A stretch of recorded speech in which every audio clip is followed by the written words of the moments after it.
brother? Blessings, blessings. This is the FloWay show for those who is just tuning in.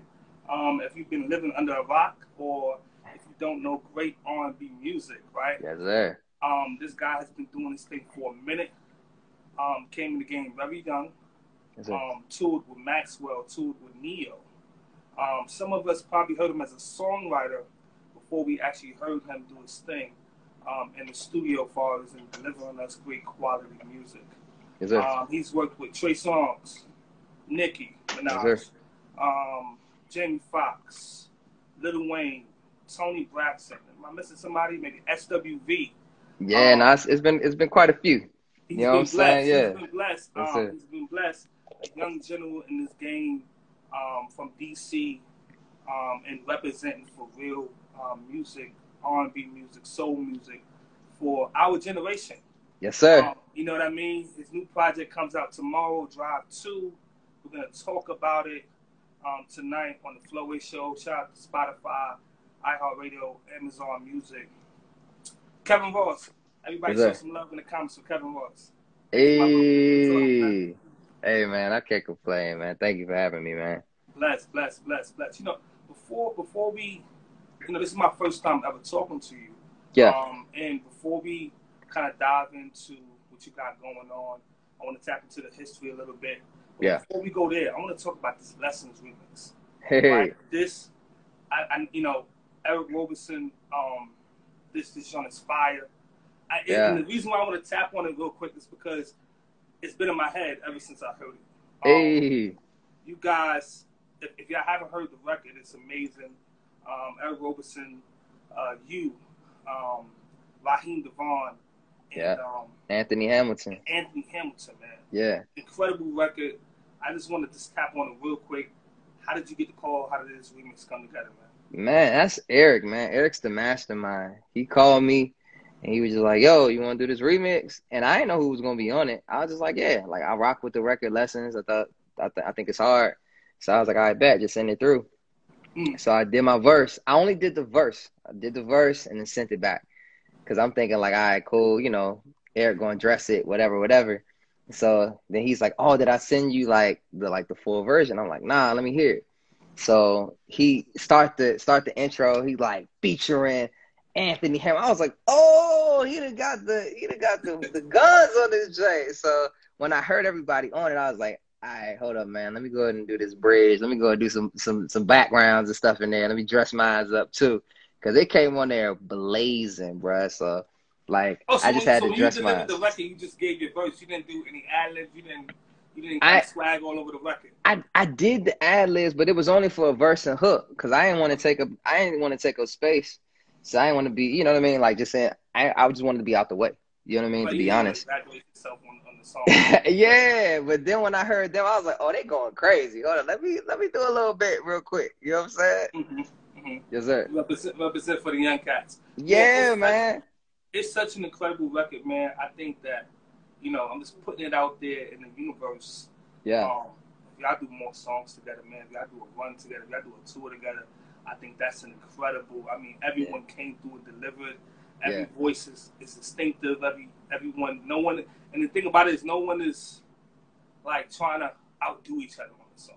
Everybody, of course, it's the game, how the game is, and everybody can be a little competitive, right? Yeah. But it flows, it comes together, man, and people who are fans of music, man, really appreciate it, man. So shout out to Roberson on that. I just want to touch on that, because that joint been in my.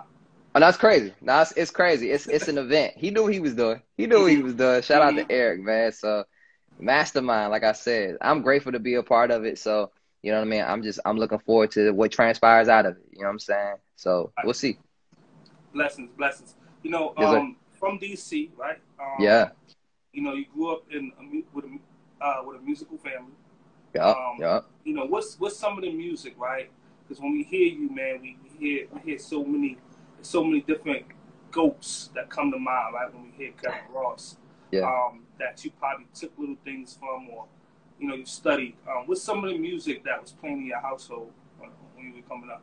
Man, it felt like it was nothing but 70s music, nothing but like, and my parents, like, they were in their 20s in the 90s, so like they should have been listening to like the SWVs and all the hip hop stuff, but they was like, nah, Al Green and Temptations and Stevie and Donnie. So that's what rubbed off on me.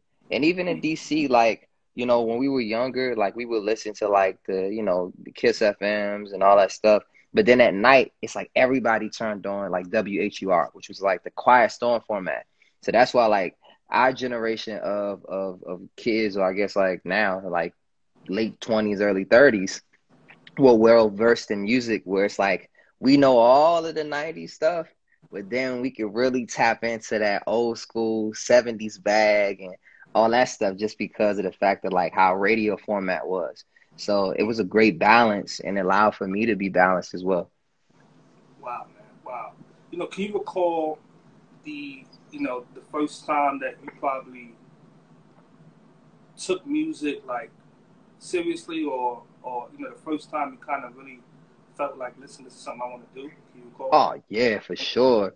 I think when I was in like 10th grade and I was playing Stevie Wonder and I'm singing, and just to hear the applause and just like people were like, woo, out in the audience and all that stuff. I was like, oh shit, I think I can do this for a living. Hold up. And the girls is into this? Oh, no, This is what for it sure. is. Yeah, listen, girls will give me different kind of looks that I ain't never had just because of my voice. You know what I mean? Like, so, you know, of course, as a young man, that's what it was all about. It was like, yo, sing, get these girls, you get some money, it's cool. But like that was the But the incentive. girls was that was the the girls major was the incentive. motivation. The money made you stay. The Okay? man, that was the motivation back then for sure. What song was it? Can you recall what song it was? Dang, I want to say I got up there. I had pretty much had glasses like you. You know what I mean? And I wanted to talk about my Sherry more lovely as a summer day. My Sherry more pretty little one that I adore. You're the only girl my heart beats for. How I wish that you were mine. Right, so I'm, doing all that and just Here you going through go. the Here you go. Have motions. them. You know Have what I'm saying? them. Yeah. I don't know if it's coming through distorted because I got these earbuds on. So, you know what I'm saying? Somebody said the voice is a panty dropper for sure. Man, So you that went up Jay there with got the me in whole trouble. Stevie act. The whole Stevie act, man. So I was, that's how I remembered it, man. Like 10th grade, and that's when it all started. I was like, oh yeah, I want to do this for sure. Mm-hmm. So we were I think that I know I was introduced to you first through your songwriting, right? Yeah. Before I heard any music from you. Is that kind of how it played out in your career as well? Like people heard you first as a songwriter or doing records for other people? Yeah, for sure. Like, I mean, the majority of people, like, when I was in college, I was like, putting out music on MySpace like everybody else. You know what I'm saying? Like, just throwing out little tidbits and stuff like that, just see like whatever catches. But it really wasn't until I moved down to Atlanta and started working with my guy Troy Taylor. Shout out to him, musical mentor. You know what I'm saying? And things really just kind of like started to move in a different way for me. And the first placement I caught was with Jamie Foxx, and it was just like, oh, okay, like this different. You know what I'm saying? So, yeah, that's how they started hearing me, and then the deal came like a couple of years later, and but it's been a build. You know what I mean? It's been a slow climb, but I'm grateful for sure.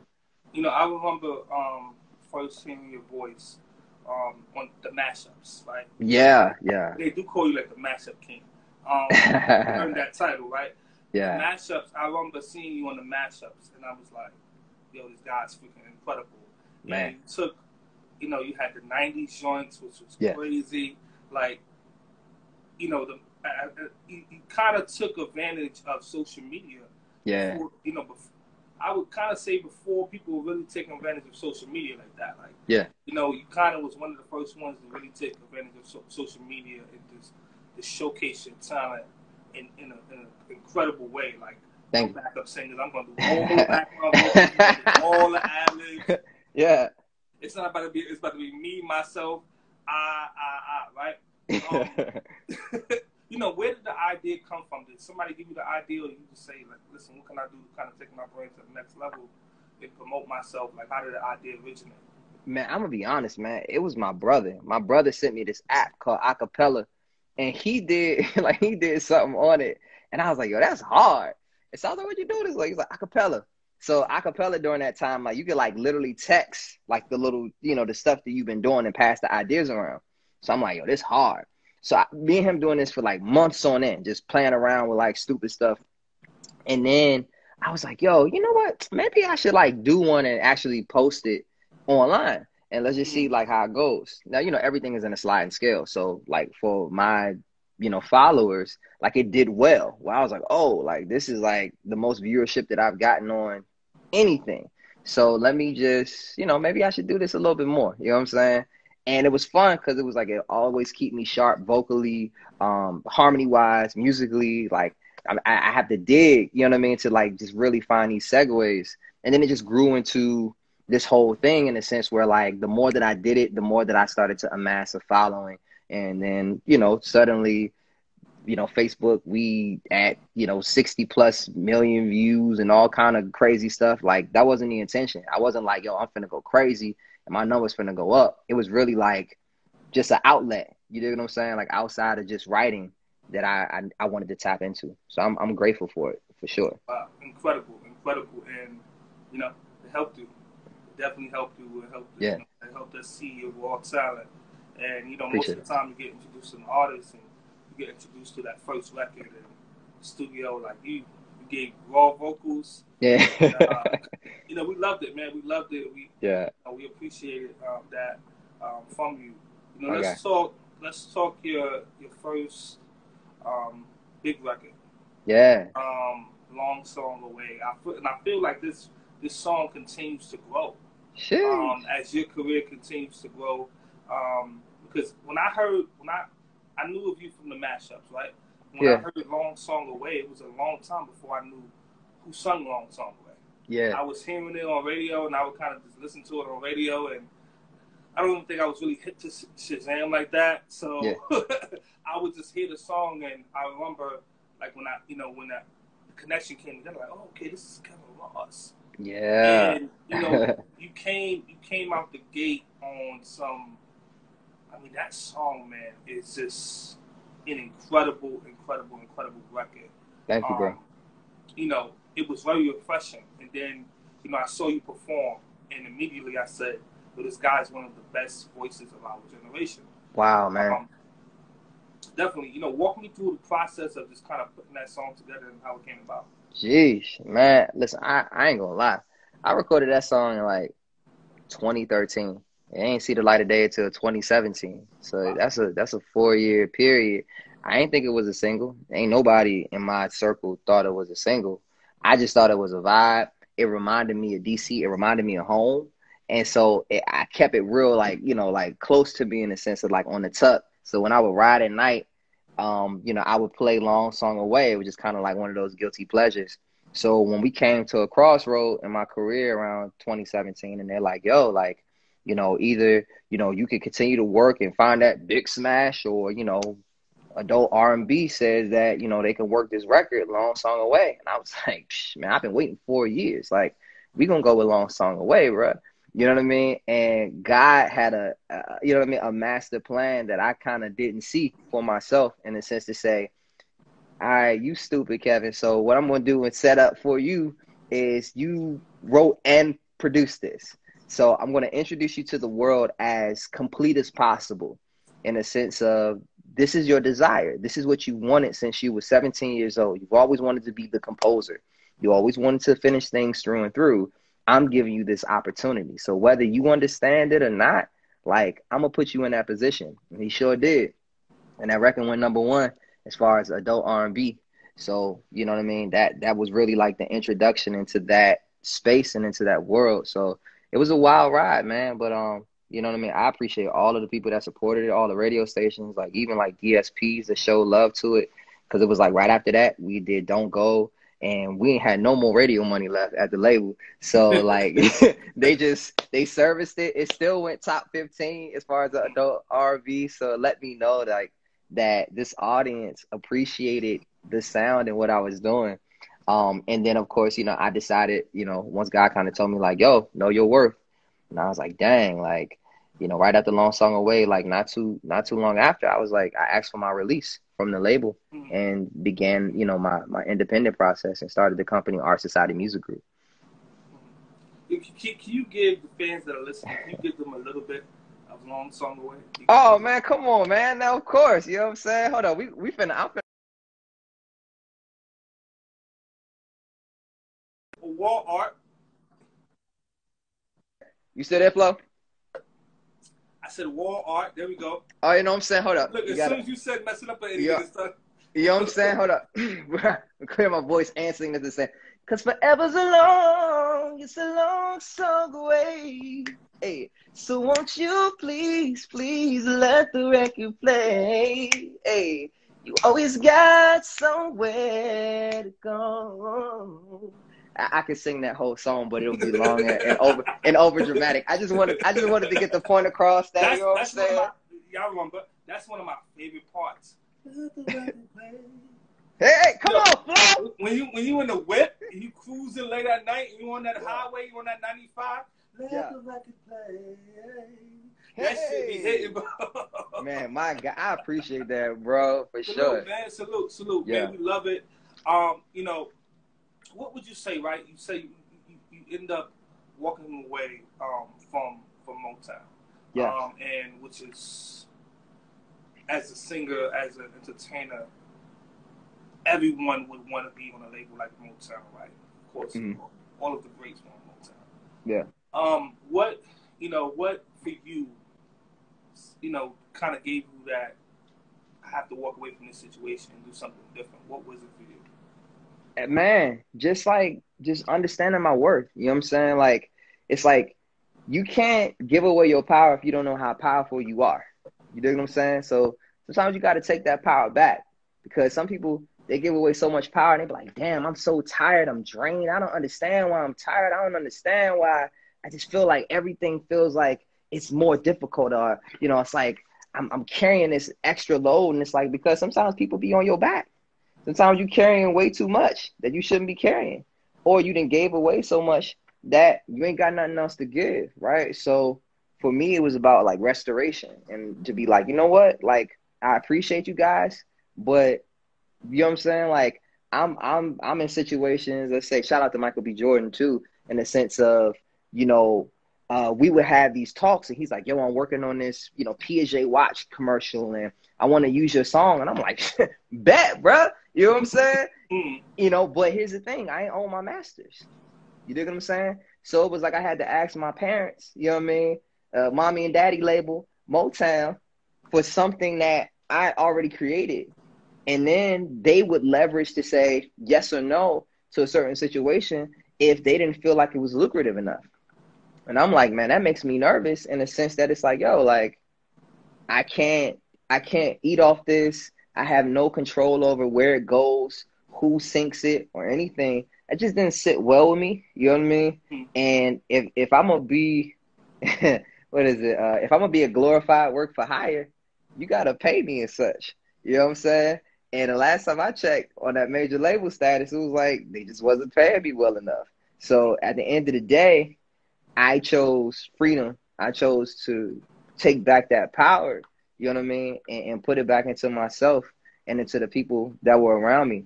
So, it was a long journey and a long process because even when I asked for my release, it took 2 years for them to let me go. You know what I mean? It's like dealing with a girl and like, she wasn't ready to break up with you. So she going. I'm happily married now, but I understand. Yeah, you know what I'm saying? You can relate once upon a time. I ain't going to get you in trouble, bro. I ain't going to get you in trouble. You know what I'm saying? She know that story. Yeah,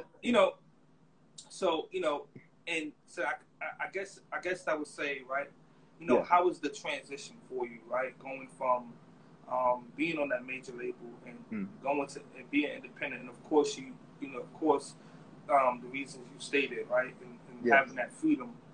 But how was the transition for you, just kind of mentally and physically, of course, going from that machine and to pretty much doing everything on your own? Man, it was crazy. I ain't gonna lie. The first year I was kind of like in this state of just like, I don't know, like it felt like denial. It felt like it's just like wait, what am I doing? Like, yo, like, what's going on? Did I literally just ask for my release? All right, let me get this LLC together. Let me get my business together. Let me make sure everything is in place. Right. But I'm still in shock. You know what I mean? So you asked for the release before you even put anything into motion. Yeah. I had the idea, I had the thought of saying, like, my game plan was this. It was like, yo, finish out the deal at Motown, learn everything that you need to know, and then go indie. I was gonna finish it out. But the truth of the matter is certain things happen within the building and people left and certain things changed. Like my champion left. And so when your champion leaves, I done seen enough unsung documentaries and all that stuff to understand when the person that brought you in leaves, it's tough. It's a wrap. You know what I'm saying? It's tough when new people come in, they got their own vision and everything like that. Yeah. I heard the story too doing this. It's really tough. So I was like, the writing's on the wall. Let me go ahead and get you know what I mean? Like move along. I was 2 years early. I will say that. But like I said, I dealt with that. I dealt with the anxiety. I dealt with nervousness. You know what I mean? Like a lot of pressure, especially when they let me go and I'm like, damn, I got this music. But I'm cold out here. I'm cold, like ice cold. I'm starting at zero. I don't know who finna listen to me. It's been 2 years. You know what I'm saying? Like all I had was these little mashups and in the boxes. But I'm like, I'm cold. I'm cold and at radio. I'm cold at DSPs. So I understood. You know what I'm saying? But shout out to all the DSPs that showed me love. Like starting out. You know what I mean? It meant a lot. Like every single stream meant a lot. So. You know what I mean? The first year of business, it took me about a year and 3 months. I asked for a little advance as far as for my distribution. But, from that, like, I was profitable in, like, within a year. You know what I'm saying? So God is good. And it just kind of let me know that, being an independent artist with the right mindset and the right structure, and ultimately with the absolute abundant amount of faith, not only just within yourself, but within God, that, anything is possible for sure. So, you know what I mean? It was a journey, though. I went through every emotion possible. If something's for you, man, something's for you. Facts. You know what I mean? When God lays something on, something for you, he lay it out for you. We're not going to preach it with it. But once it's for you, it's for you. You know what I mean? So that, no matter how it happened, if it's, it's for you, it's going to happen. Sometimes you got to go through those situations and go through things. And, for that light bulb to kind of turn on and you're like, okay, this is what I'm supposed to be doing. Hands down. This is, you count it all to the game. For artists, right? Because, I speak to new artists all the time and I work with artists. And I speak to artists that are on major labels, right? What could you say to the artists that are listening, right? That may want to sign with a major label. What can you? And I understand you really can't tell somebody exactly what to do, right? Yeah.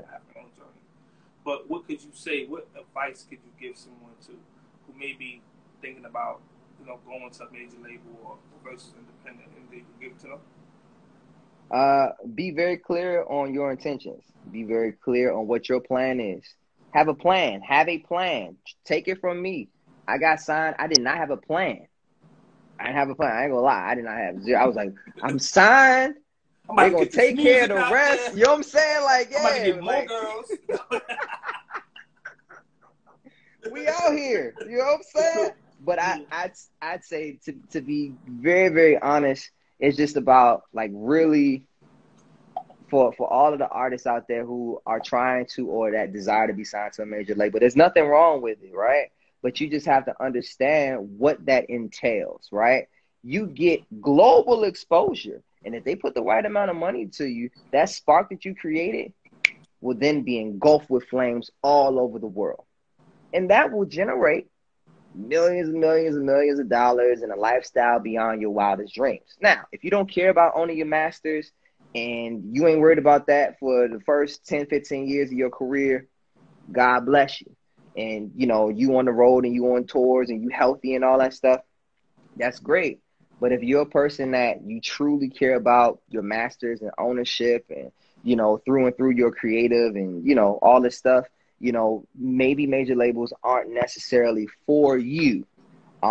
But all that to say is just understand your infrastructure. Understand what you want to do. What's your brand? What's your business model? How do you want for this to pan out in the next 5 to 10 years? Where do you see yourself? How is the major label going to benefit you? Because at the end of the day, they already got a plan for you already. You won't even know it. Before you even sign a dotted line, they already know where you could possibly be in 5 years. But do you have that for yourself? Can you counter that? You know what I'm saying? So that's my advice is just, man, make sure your business model is straight, have a vision, and, you know, with your vision, you'll be able to say yes or no if a major label comes your way, if you want to go independent. But there's nothing wrong with either or. Just make sure your business is handled. Free game. All right, y'all see how he talking to y'all? He right here in the camera, and he giving it to you right here. Yeah. Okay, anything else? You know what I'm saying? Anything else you have to take a Kevin Ross masterclass? Okay, don't get no better than that. You know, and I was watching. I don't know if you watched Motown, right? Oh man, crazy, bro. Crazy, right? So yeah. In on the last episode, did you watch the last episode, season 2? Wait, hold up. You talking about like episode 10? Episode 10. I didn't see it. Oh man, all right, hold up. All right, I gotta because I already mentioned it, right? So I gotta give a spoiler alert, right? So ODB, right? So Method Man, right? Got offered a deal at Def Jam, solo deal. Yeah. It was for like 175K. Yeah. And ODB Bastard got offered a deal at Def Jam 2 for 150K. Yeah. No, for 100. Sorry, they offered Method Man 150, and they offered ODB 175K. Now, Elektra, they came and they offered ODB 150. Now, of course, everything went through RZA because he was handling the business, right? Yeah. Now, ODB wanted to be on Def Jam for so many years. Like, he talked about that as kids. When they got signed to Loud Records, he was kind of disappointed. If you watch some of season 2, you could peep that. He was kind of disappointed. He was happy that they were signed, but he wanted to be signed to Def Jam. That was where he felt like they should be. Yeah. So when the solo deal came around, they offered it to him. RZA went. Now, Elektra was giving him his masters. Yeah. Oh. They were giving him his masters. Def Jam was giving him his masters. So RZA spoke about it with his brother and then speak about it with ODB, and was like, because he knew that ODB would pick to go with Def Jam because he wanted to go with Def Jam so bad. And RZA was like, nah, we're going to make this. He's going to Elektra. I'm looking out for him. And his brother was like, man, you sure you don't want to speak to him about it? He's like, nah, we're making the right decision for him. Yeah. And when ODB found out that he made the decision for him, he was disappointed. And they had a whole fight in the train station. I'll give you mad. Whoever didn't see it, give you mad spoilers, right? Yeah, you heard me with the spoilers. In the train station about it. And it was like, he was like, yo, I'm telling you, 20 years from now, you'll be happy that I made that decision for you. You get to own all your music, et cetera, et cetera, et cetera. Right. Like, man, I don't care, man. You don't make the decisions for my grandkids. Like, your grandkids gonna be able to eat off this. And, you know, of course, ODB passed away. You know, God bless. But I'm pretty sure probably at some point in his career later on, he probably learned that the electric deal, you know, probably would be a better deal. But way better. It was raw. He was like, listen, it's a little bit less money, but trust me, it's gonna pay off for you in the long run. Hell yeah, 20 what? Less 25K less for your masters? What? At that time, people were like, where the cash at? And Def Jam was, you know, on fire. It was hotter for the hip hop and LL and everybody that was over there. So you know, so that's enough gems. That's enough gems, right, for the artists. You know, you've had so many achievement moments, right, so far in your career. What would you say was your mama I made it moment? You know, everybody have that. No matter what would you say that was for you? Like, damn, I'm really here. Like, jeez, wake me up. It's a dream. Like, jeez, I'm gonna say this first. It's new levels, new devils. You know what I'm saying? So with each level, you reach a different understanding, right? So it's like my first mama I made it moment was probably being on tour with Maxwell, right? I was like, yo, like I'm at a place that, you know, 99% of people who want to, they ain't here. It's just me. It's me opening for You know what I mean? The legend himself, right? The elusive Maxwell at that. And that was the first. Then when I did the Glade commercial, that was another. It's, like I said, it's levels. Having a number one record as far as on Billboard and seeing my name and my face with a, I mean, it was a whack picture, but you know what I'm saying? It was nonetheless, it was there. You know what I'm saying? That's the, you know, and my mom hearing me on the radio, like that was like, okay, like we are on our way. We made it. But like I said, new levels, new devils. So now I'm at a place where it's like, how can I now cement myself in history? How can I cement myself within this generation of being respected musically, right? Like, so that it's just not a fad, it's not a moment, it's not a, you know what I mean? Like, just a glimpse of time where it's like, this happened. What was his name? And my songs are bigger than me and stuff like that. Like, I really want to be established for 20 or 30 years. So I think maybe my next Mama Made It moment probably won't hit me until the next 20 or 30 years. But I'm grateful to have had surreal moments where I could check back in and say, wow, look how far you've come. So checkpoints more so than it is Mama I Made It moments, but definitely checkpoints for sure. Wow, very well said. You know, Maxwell, right?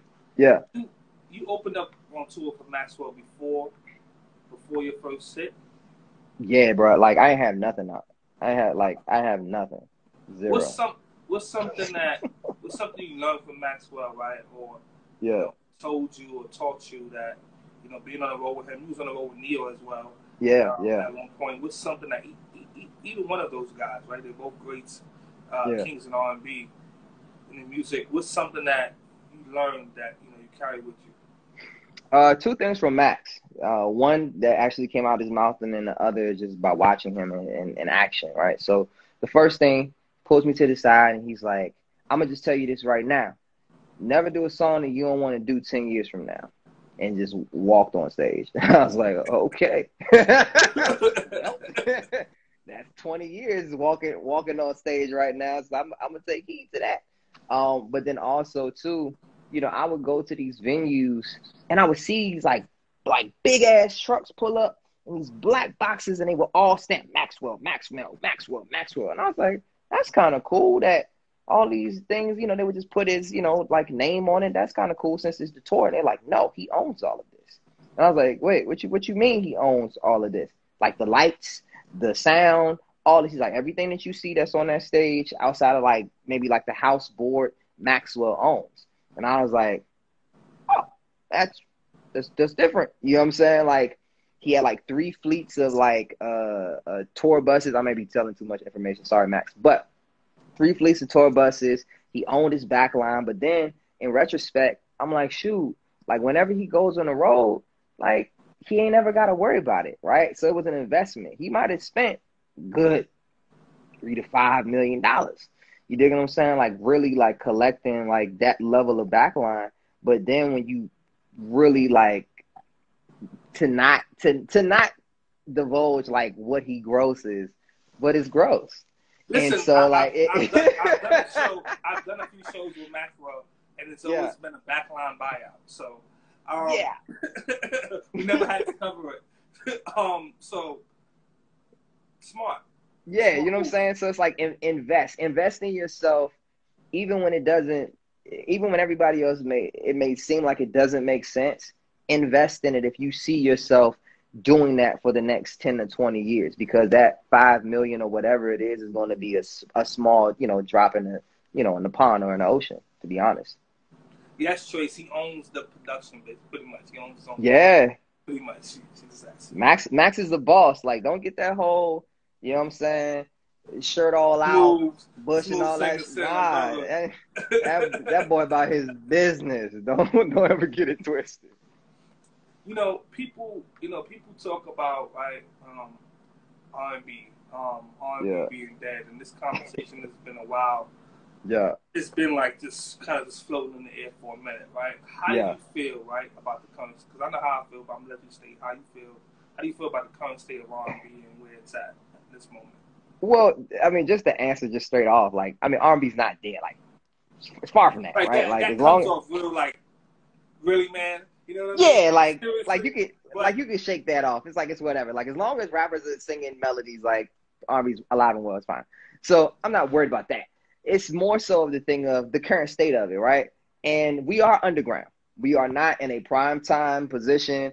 You know what I mean? If this is cable TV, we are not on ABC, NBC, CBS, none of those. We ain't on that. We on, you know, we on Stars. We on like some, Centric, you know, DT Soul. you know what I'm saying? Epics. You know what I'm saying? Like certain we don't know. We the free form of a genre. You know what I'm saying? Like we have our moments, but everybody's not here for the whole genre, right? So which is fine.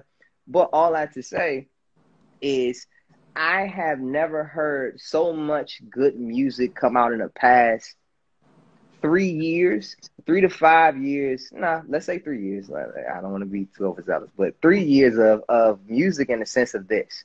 Because we're underground, people are now actually having to put effort into making songs in order for it to reach the masses. So right now, what I love for real is women in R&B are kicking ass. You know what I'm saying? Like, and I love their perspective. I love Summer's perspective. I love Her's perspective. I love Ella's perspective. You know what I mean? Like, and there's so many others that, you know, I don't want to really like get into all of the naming, but it's so many talented women. SZA. SZA, you Snow know what I'm saying? Allegra. Snow Allegra. Yeah, it's like it's way too many, but I mean they on right now. You dig what I'm saying? And it's about time. You dig what I'm saying? Like because early 2010s, it was really male dominant. You know what I'm saying? Like so with all that to be said, we needed a fresh perspective. We needed a different look and so they're giving us, you know what I mean? They're healing us, just like women naturally do. You know what I'm saying?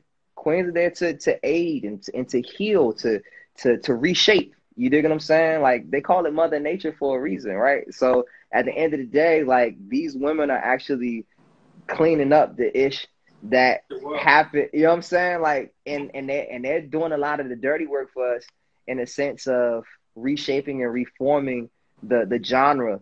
And so I'm grateful for them. You know what I mean? So, you know, we're supposed to uplift them and motivate them and be like, yo, keep going, kick ass, tell your truth. And we got to sit back and we got to take our lashings and we got to write and we got to be honest with ourselves and say, okay, are we really delivering the way that we should deliver?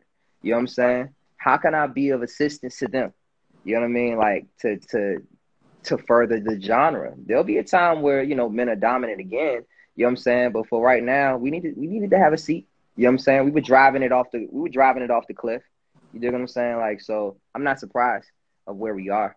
So shout out to all of the women out there, the female artists within Right. R&B that's really helping to, you know what I mean? Like get us together. We need it. So thank you. Queens of R&B. Salute to the Queens of R&B. Yeah. Yeah. R&B, man, you got this new album Yeah. project coming out tomorrow. Yeah. Midnight. Go get that. Midnight, Drive too. couple hours, Yeah. right? If you're on the East Coast, couple hours. Yeah. You know, tell us, you know, about the inspiration behind this project and how, you know, it sets apart from your previous releases. Honestly, I'm just in a different I'm in a different mind frame. Like first and foremost, I produce like 80% of the album, right? So like this is the most I produced ever. Like this is a very like daunting task for me because like the first two records that you guys heard, Looking for Love, Release. yeah, and Sweet Release, I produced, right? So like this is a different like seat that I'm sitting in. I will always have like records where it's like, oh, you know, I produced this and that. But I started looking at the trends in the sense of like, what do people like from me? And it seemed like all of the records that I've produced or co-produced, people have really like gravitated towards. So I'm like, maybe I should hone in on this a little bit more and, you know, kind of curate this project. And just the vibes that it was giving off felt like an extension of the, you know, the work that I did in 2017 with Drive. So if for anybody who hasn't heard Drive, I would say start with Drive 2 tonight and vibe on that. And then when you get a chance, go to Drive, you know, the first Drive to understand the evolution and how it has evolved. But I'm proud of it. It's an all-purpose project. You know what I mean? You can wake up to it. You can go to sleep to it. You can make love to it. You can clean up to it. You can go out and club to it. Like whatever you want to do. It's like a really like well-rounded project. I don't like to call it album or anything, but it's a project that I'm proud about, and I'm excited for people to hear it because it's one thing for me to say it, and it's another thing for the audience to, you know what I mean, like have their opinion because they might be like it's all right, you know, or they be like, oh, it's great, but I stand behind you it. Hope that you get that. Oh, it's great. You know what I'm saying? Yeah, but I you know, you gotta stand on faith. You know what I mean, and stand firm in that to be like, you know what, like I did all of this work to, you know, to be in this moment. So for everybody who's watching, if you haven't pre-ordered it, make sure that you pre-order. You can go to KevinRossMusic.com. But also, too, I'll be in Wilmington, Delaware tomorrow. That is the night that I am releasing the album. Friday night, I will be there with Lyric Jones, Wilmington, Delaware, the Queen. You can get your tickets at KevinRossMusic.com as well. And if you're coming, make sure that you stream, drive to, or buy from iTunes because I'm trying to be #1 R&B album tomorrow. You know what I'm saying? I feel it. I feel it in my bones. Shout out to Lyric who's watching right now. She finna wear it out. She is a Jackie of all trades. She's gonna be my DJ tomorrow, but she has a set. And you know, for those who haven't experienced Lyric Jones, she's a hip hop artist, she's an R&B artist, she's a drummer, she's a musician, she's a creative. So it's a vibe. It's a vibe. So I encourage you all, if y'all are in the Delaware, the Philly area, anywhere that's near Wilmington, just know that we will be in rare form because it's release day. Come on, October 20th. Yeah. Okay. And you produce. Yes, sir. The project. You know what I mean? Yeah. Super, super dope. And you know, keeping that money in your pocket too at the same time. You know, how many songs? Any guest features? Anything you can give us? How many songs you got on this project? Oh yeah, for sure, man. So shout out to Rotimi, shout out to Afro B.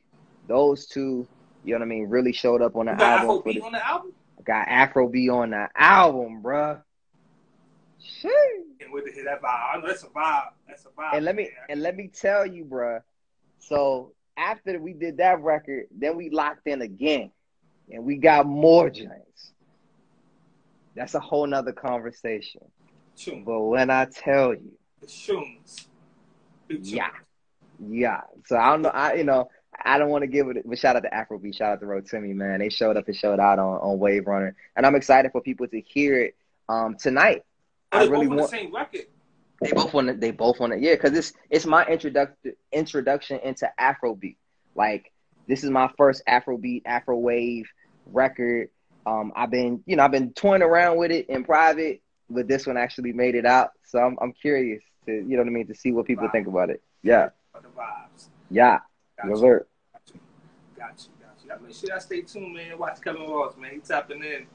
All right, so this is a part of the show, right, where we do this game, right? I heard we drinking. Hold up. Yes. We drinking. That's exactly what's happening. Get the bottles. I got my Bamboo. Shout out to Bamboo. Templeton Brands. Bamboo is. You know what? I can't do rum, but since we shouting out Bel Air, I want to shout out Bel Air too. You know what I'm saying? Let's go ahead and you know what I'm saying? We the you know Bel Air boys. Shout out Bamboo as well. You know what I'm saying? He said, I can't do rum, but I'm like. Well, we gonna keep it light and breezy. You know what I'm saying? Okay. We gonna keep it light and breezy today. You know what I'm saying? With a little Ciroc. You know what I'm saying? Still supporting black businesses. You know what I'm saying?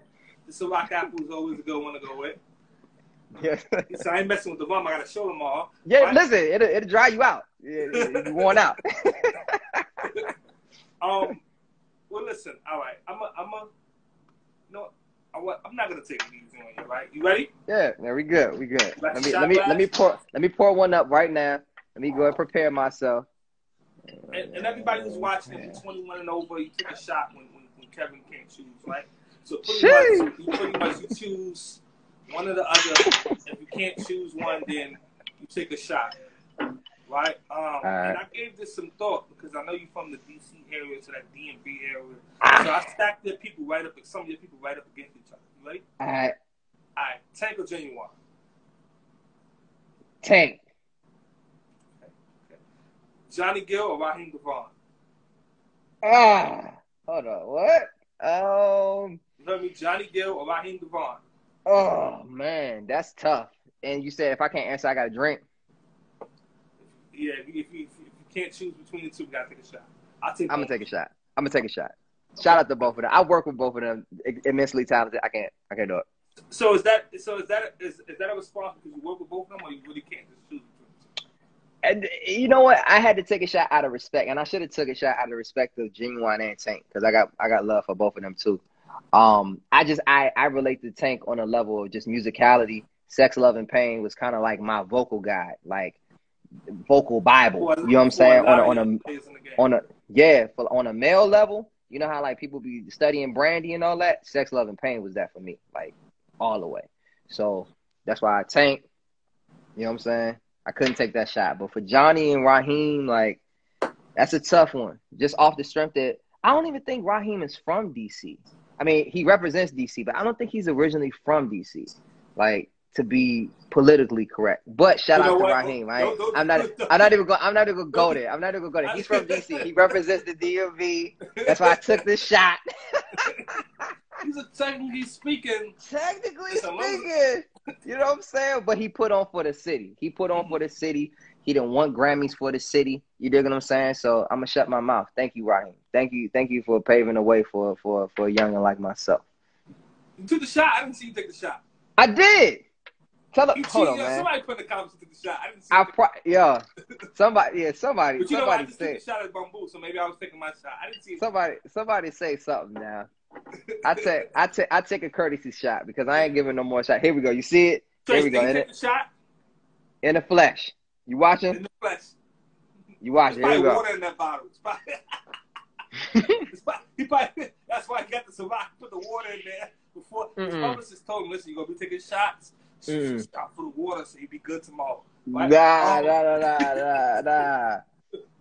See, I'm messing with you. Somebody said it was weak, but he took it. All right, Timberland or Pharrell? That's DMV. That's still DMV. That's DMV. I'm gonna say Pharrell. Okay. Pharrell. Okay. Yeah. Okay. Yeah, I rock with Pharrell too. I give you that one. Yeah. Trey Songz or Chris Brown? I'm automatically say Trey just because of the fact he put money in my pocket. So respect. Trey Songz, Mr. Songz. Respect. Song, but in the whole song book, team and Troy Taylor. I got Troy Taylor coming on too, probably next week. Hey, shout out to T Taylor, TTU. All right, we're gonna go to movies, right? Yeah. Boys in the Hood or Menace to Society? Oh man. Damn, hold on. Boys in the Hood. For sure. Okay. I'll choose that one too. Poetic Justice or Love Jones? Hey, bro. You're R&B singer too, Come man. on, man. Hold up. Yeah, just off the strength of like the soundtrack of Love Jones and just the whole vibe, I'm gonna just pick Love Jones, just off the strength. The movement of Love Jones. Mm-hmm. Yeah. Okay. Juice or New Jack City? Oh, that's easy. New Jack City for me. Okay. For sure. All right. Above the Rim or White Man Can't Jump? I ain't gonna lie, bro. Just I'm gonna say White Man Can't Jump. Shout out to Rosie Perez. Okay. Sure. Okay. Yeah. Nas or Jay-Z? I'm getting to you. Jay. Okay. Jay. Wu-Tang or Naughty by Nature? Wu-Tang. Okay. All right. Damn. I want you to take a shot. You know what? Bonus. Okay, bonus. Let's go. Michael Jackson or Prince? Oh man, hold on, bro. You can't do that, bro. You can't do take a that, shot. man. You want to know? Take a shot. I had to get you to take another. Can't do it. Hold up. Hello. Hello. Yup. I asked I asked everyone who come on here, Kev. You did good. You did good. You had to take, what, 2 shots? And then I technically took 3, but we're not technically, because the coach didn't see. No one saw you take that first one. Somebody and listen, then they said it was petty. They said that was low. Jeez, but that's all good. I asked everyone who comes on here, man. Yeah. What do you want your legacy to be? 10, 20 years, 30 years, 50 years from now. I ain't gonna say 10 years, right? But when you gone, right? What do you want your legacy to be? I want my legacy to be that the music that I delivered, that it not only will it be remembered, but just the fact that it can capture a feeling, it can capture an emotion. While I'm still here, before I go to being dead in the ground somewhere, while I'm still here, I want to be able to capture what Frankie Beverly does and what all of these, like the OGs do. I've seen them in concert, and I've seen a lot of I call them aunties and uncles, and that's out of respect. I see all the aunties and uncles at the show, 60, 70, 80 years old. And when they songs come on, I see their face light up. And it's like I can see the spirit of them turn 20 again. Like I can see them literally teleport to where they were. You dig what I'm saying? They no longer Patty LaBelle, all of them. Yeah, they no longer grandparents, great grandparents. They lighting the joint. They in a bag. You know what I'm saying? And that's what I want to help and contribute to for our generation. That when we look 20 years and we in the theaters, we're in the amphitheaters and stuff like that, that I have enough catalog for people to, if they want to roll one or they want to drink something or whatever, to the time that they remembered hearing a song of mine or a slew of songs of mine, that we can bask in that feeling together. You know what I'm saying? Like, it's a great escape as well, but it also, it brings joy. It brings a level of peace. And I think that's what I really want to be remembered for. Just like the energy that God put in me, that I did what I needed to do to impart that energy back on the earth. Wow. Super dope. I think I asked that question many times, right, Trace? Every interview, and I think that's the best answer I've ever received. I felt that. Hey, listen, she off in the corner. She was like, "Nah, I felt that." I had to just ask myself, wait, is he a Virgo? No, I'm a Sagittarius. Yeah. Okay. I don't know if that matters, but it's okay. It's ain't good. Virgos, okay? All good people ain't Virgos. Oh, he gotta be a Virgo. That shit sounds. Oh man. Man, salute Kevin, man. Salute this for we like to give people their flowers, man. And of course, you still fresh in the game. And you got a lot more that you want to do and you want to give to the world. But we appreciate you. We see what you're doing. We see the grind. Thank you for your honesty tonight. Thank you for just keeping it all the way real. Sometimes, you talk to people and you're like, yo, listen, why did you leave the label? Why did you go independent? And sometimes you get those generic answers. Yeah. Like, sometimes you just keep it real. You know what I mean? Keep it real. So, someone else out there who's watching, who maybe want to follow in your footsteps in a way, who's watching you, who's inspired by you, because you inspire people, just like some of the people we mentioned tonight inspire people. So thank you for your realness, your kindness, the time to do for this conversation. I know that we inspired. He sure has a bit of cancer in him. Listen, I'm a Cancer, salute to all. Hey man, listen, shout out to everybody. I don't really get into all of the little signs. They be getting caught up in the signs, like, yo, Scorpio, I don't know about him. You know what I mean? It's the Justin LaBoy. I mean, look, Beyonce, what?